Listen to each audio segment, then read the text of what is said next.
Tapi begini ya, ini cerita ya. Sebenarnya saya di sini tuh lama sekali sama Profesor Zaini. Saya mau curhat tentang seni ya, seni memaknai Quran. Ada ulama yang cari aman. Jadi kalau nafsir Yasin, Alif Lam Mim ya wallahu a'lam. Dan itu bagus karena ya siapa yang nggak tahu kalau wallahu a'lam.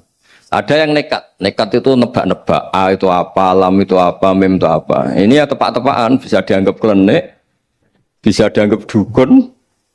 Tapi dari sekian tafsir itu, saya cenderung ngikuti teori umum bahwa andaikan Anda orang Indonesia, kalau mau menjelaskan anak-anak, ini saya beri penjelasan A sampai Z. A, B, C, D gitu. Jadi memaklumatkan bahwa kita akan mengkaji itu secara tuntas. Mungkin dalam kultur kita, wis tak terangno A sampai Z. Wis tak delok mulai rambut sampai sikil. Ya. Sudah saya lihat mulai rambut sampai kaki. Nah, jadi itu ibaratun anil idhah bikullil wuduh. Jadi itu dianggap penjelasan yang begitu detail. Sehingga Alif Lam Mim itu ya dianggap kayak pokoknya Quran ini menjelaskan ABCD. Itu mukhatabnya, itu pasti paham maksudnya demikian. Terus kedua menyangkut apakah yang dingendikakan Allah, yang difirmankan Allah itu mewakili atau kuliah. Kuliah itu mewakili totalitas. Misalnya begini, kalau kita nikah sama perempuan, misalnya namanya Sri gitu. Bisa saja punya adik namanya Dwi, atau punya mbak namanya Dwi. Lama-lama kadang misalnya kita nyesal sebagai manusia. Kok cantik adiknya itu, atau cantik mbaknya itu. Kemudian Islam melarang wa antasma'u binal ukhtaini. Kamu tidak boleh menikahi dua bersaudara secara langsung. Tapi itu pun kalau kamu anggap sebagai panduan hukum itu bahaya. Karena melahirkan pertanyaan, gimana kalau ponakan dan buliknya? Jadi kita nikahi Sri, buliknya masih cantik, terus kita nikahi juga, boleh enggak?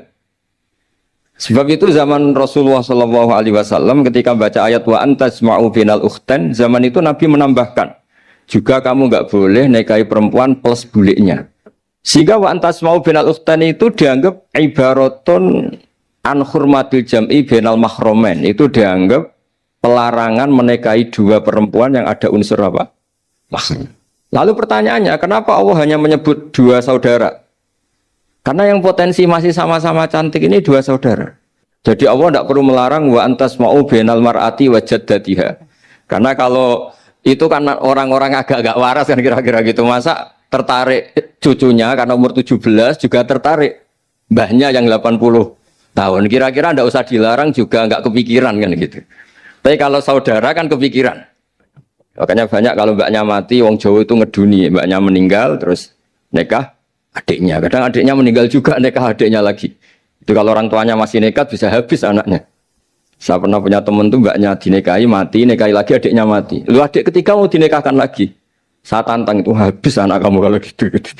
Nah, sehingga kita yang nekuni fikih itu tahu wa antasma'u binal ukhtan itu bukan harus ukhtan. Dan makanya terus ulama mengingatkan bahayanya berpegangan Quran enggak didampingi ulama karena nanti akan bilang yang diharamkan Quran itu al-jam'u binal ukhtan, hanya mengumpulkan dua saudara. Berarti sama bulik bude boleh, sama mbah boleh, itu bahaya sekali. Karena memang zaman itu Nabi hanya menambahkan wala binal mar'ati wa ammatiha, wala binal mar'ati wa kholatiha, juga enggak boleh menikahi perempuan plus bulik baik dari bapak maupun bulik dari apa? Ibu. Nabi zaman itu tidak menambahkan walai binal mar'ati wa jaddatiha karena dikira itu normalnya orang pasti tidak kepikiran nikah perempuan plus mbahnya karena umurnya pasti terpaut jauh. Kemudian ada lagi misteri tafsir yang pasti ulama itu beda. Misalnya begini. Dalam cerita-cerita karomatul aulia dan kita yang nekuni ilmu itu kita percaya lah. Soal yang nggak percaya ya monggo, ini karena tidak tek Quran dan hadis.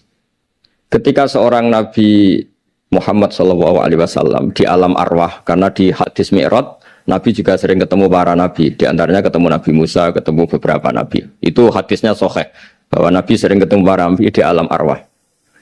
Dan ini punya efek di kitab tafsir nanti. Ada ayat tentang pertemuan Nabi Muhammad SAW dengan Nabi Musa. Singkat cerita di kitab-kitab wali diterangkan, suatu saat Nabi itu dikomplain oleh Nabi Musa karena beliau ngendikan ulama umati ka'ambiya Bani Israel. Kualitas ulama umatku itu sama dengan kualitas nabinya Bani Israel. Ini kan memancing sentimen. Kata Nabi Musa, benar saja masa saya Nabi kok disejajari ulama gitu. Disejajari ketua direktur tadi, direktur studi Quran kan nggak terima. Masa Nabi setara dengan LC MUI kan nggak terima. Dan itu menurut saya bagus Nabi Musa nggak terima itu. Saya sendiri juga nggak terima gitu. Akhirnya buktinya apa? Dalam cerita wali itu dipanggillah Imam Ghazali.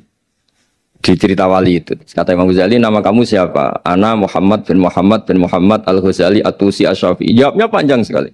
Ana Muhammad bin Muhammad Al-Ghazali At-Tusi Asy-Syafi'i. Terus Nabi Musa, loh saya tanya nama kamu cerita bapakmu, mbahmu, madhabmu, daerah kamu. Terus kepanjangan, tanya nama kok ngomongnya panjang. Kata Nabi Musa, kata Imam Ghazali, Anda juga gitu di depan Allah yang hanya tanya wa ma tilka biyaminika ya Musa. Anda jawabnya kepanjangan qala hiya asaya atawakkau 'alaiha wa husyubiya ala ghanami wa liya fiha ma'aribu ukhra. Padahal Allah hanya tanya yang dibawa kamu oleh tangan kanan itu apa Musa? Ini tongkat saya Gusti, tak pakai gini, tak pakai gini, tak pakai gini. Masih ada dan lain-lain wa liya ma'aribu ukhra dan masih banyak kepentingannya.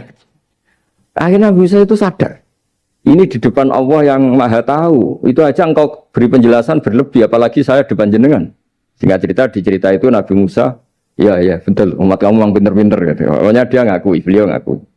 Tapi dalam perspektif ilmu Thariqah, tafsiran seperti itu tidak diikuti. Yang diikuti adalah, kalau kita ketemu rektor, misalnya nyuwun sewu, satpam dipanggil rektor, atau dipanggil ketua badan wakaf, atau menteri dipanggil presiden, atau murid dipanggil guru, itu kan bawaannya grogi. Dan mulai dulu orang-orang bijak, saya kenangan saya dengan Kiai Haji Maimun Zubair, dengan bapak saya sendiri. Orang-orang bijak kalau manggil santri atau bawahan dengan keadaan grogi itu mesti tanya yang nggak penting. Supaya groginya hilang. Piye mau nang dalan macet, gimana di jalan tadi macet? Gimana di daerah kamu musim apa? Setahu saya ulama-ulama top atau rektor atau siapa saja kalau yang bijak, pasti nanya anak buah itu yang nggak penting dulu.